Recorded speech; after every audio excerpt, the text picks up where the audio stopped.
ബംഗ്ലാദേശുമായി ചങ്ങാത്തം സ്ഥാപിച്ച ഇന്ത്യയെ ആക്രമിക്കാൻ പാകിസ്ഥാന്റെ വമ്പൻ നീക്കമെന്ന ഇന്റലിജൻസ് റിപ്പോർട്ട്. പാകിസ്ഥാനിലെ ഭീകര സംഘടനകൾക്ക് ബംഗ്ലാദേശിൽ ആസ്ഥാനം നിർമ്മിച്ച് ബംഗ്ലാദേശ് അതിർത്തി വഴി ഇന്ത്യയിലേക്ക് ഭീകരന്മാരെ റിക്രൂട്ട് ചെയ്യാനുള്ള ബ്ലൂ പ്രിന്റ് പാകിസ്ഥാൻ തയ്യാറാക്കിയെന്നാണ് ഇന്ത്യയുടെ ഇന്റലിജൻസ് വിഭാഗം കണ്ടെത്തിയിരിക്കുന്നത്. പാകിസ്ഥാന്റെ ഈ നീക്കം ശക്തമായി തന്നെ നേരിടാൻ അതിർത്തികളിൽ സേനാ വിന്യാസം ശക്തമാക്കാനുള്ള നിർദ്ദേശം പ്രതിരോധ വകുപ്പ് നൽകിയതായുള്ള വാർത്തകളും പുറത്തു വരികയാണ്.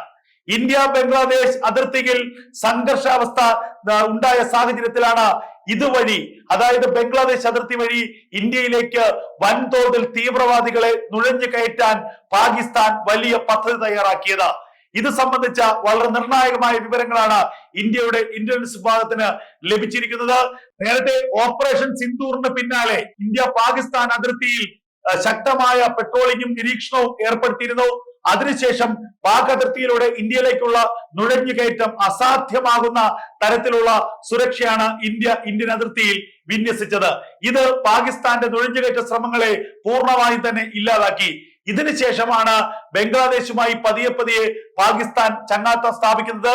ബംഗ്ലാദേശിലെ ഭീകര സംഘടനകളുമായി, പ്രത്യേകിച്ച് ബംഗ്ലാദേശിലെ ഇപ്പോൾ ഭരണം കൈയാളുന്ന ജമാഅത്തെ ഇസ്ലാമി ഭരണകൂടവുമായി പാകിസ്ഥാനിലെ ഭീകര സംഘടനകൾ വലിയ ചങ്ങാത്തം സ്ഥാപിക്കുന്നു. പതിയെ പതിയെ ബംഗ്ലാദേശിനുള്ളിലേക്ക് ജെയ്ഷെ മുഹമ്മദിന്റെയും ഹിസ്ബുൾ മുജാഹിദിന്റെയും പ്രധാനപ്പെട്ട കേന്ദ്രങ്ങളും പരിശീലന കേന്ദ്രങ്ങളും സ്ഥാപിക്കാൻ ശ്രമിക്കുന്നു. എന്തിനേറെ പറയുന്നു, പാകിസ്ഥാന്റെ ചാരസംഘടനയായ ISIയുടെ ഓഫീസ് പോലും ധാക്കയിലെ പാകിസ്ഥാൻ ഹൈക്കമ്മീഷണർ ഓഫീസിൽ സ്ഥാപിക്കാനുള്ള തീരുമാനം ബംഗ്ലാദേശ് അനുവദിക്കുന്നു. അങ്ങനെ പാകിസ്ഥാനിലെ ഭീകര സംഘടനകളുടെ ഒരു ഹബ്ബായി പതിയെ പതിയെ ബംഗ്ലാദേശിനെ മാറ്റിയെടുക്കുകയാണ് പാകിസ്ഥാൻ ചെയ്തത്. ഇതുകൂടാതെ തന്നെ ഇന്ത്യക്കെതിരെയുള്ള യുദ്ധം ലക്ഷ്യമിട്ടുകൊണ്ട് ബംഗ്ലാദേശുമായി സൈനിക ഉടമ്പടിക്ക് പാകിസ്ഥാൻ തീരുമാനിച്ചു. അതിന്റെ ചർച്ചകളും പാകിസ്ഥാൻ സൈനിക നേതൃത്വവും ബംഗ്ലാദേശിന്റെ സൈനിക നേതൃത്വവും തമ്മിൽ നടന്നു. ഇതും ഇന്ത്യ ഗൗരവമായി തന്നെയാണ് കാണുന്നത്. പാകിസ്ഥാനും ബംഗ്ലാദേശുമായുള്ള സൈനിക ഉടമ്പടിയുടെ പ്രധാനപ്പെട്ട അടിസ്ഥാനം എന്നത് യുദ്ധമുണ്ടായാൽ ഇരു രാജ്യങ്ങളും ഒന്നിച്ചു ചേർന്ന് ശത്രുവിനെ ആക്രമിക്കും, ആയുധങ്ങൾ പരസ്പരം കൈമാറ്റം ചെയ്യും. ഇന്ത്യയെ കുറിച്ചുള്ള ഇന്റലിജൻസ് വിവരങ്ങൾ ലഭിച്ചാൽ ഇരു രാജ്യങ്ങളും പരസ്പരം ആ നിർണായക രഹസ്യ വിവരങ്ങൾ കൈമാറ്റം ചെയ്യും.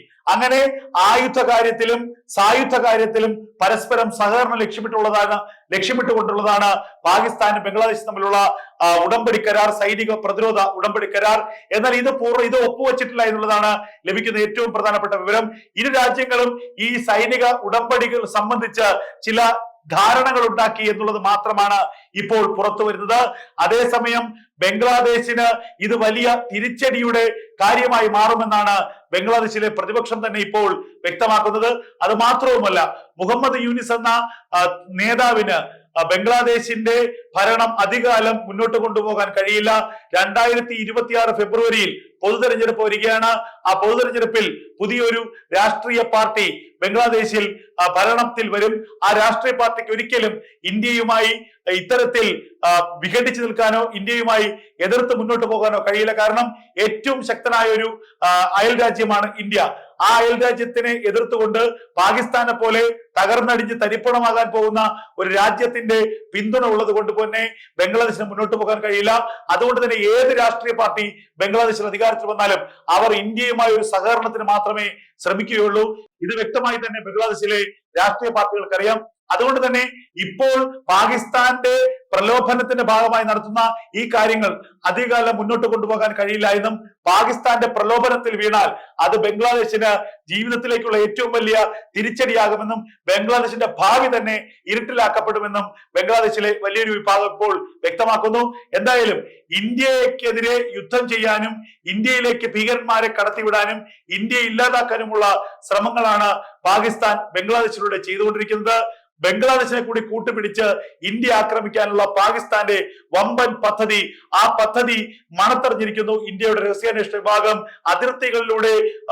അതിർത്തികളിലൂടെ ഭീകരന്മാരെ വൻതോതിൽ ഇന്ത്യയിലേക്ക് കടത്തിവിടാനുള്ള ശ്രമം, ആ ശ്രമത്തെ പരാജയപ്പെടുത്തിയിരിക്കുന്നു ഇന്ത്യയുടെ പ്രതിരോധ സേന എന്നുള്ളതാണ് പുറത്തുവരുന്ന ഏറ്റവും സുപ്രധാനമായ വിവരം.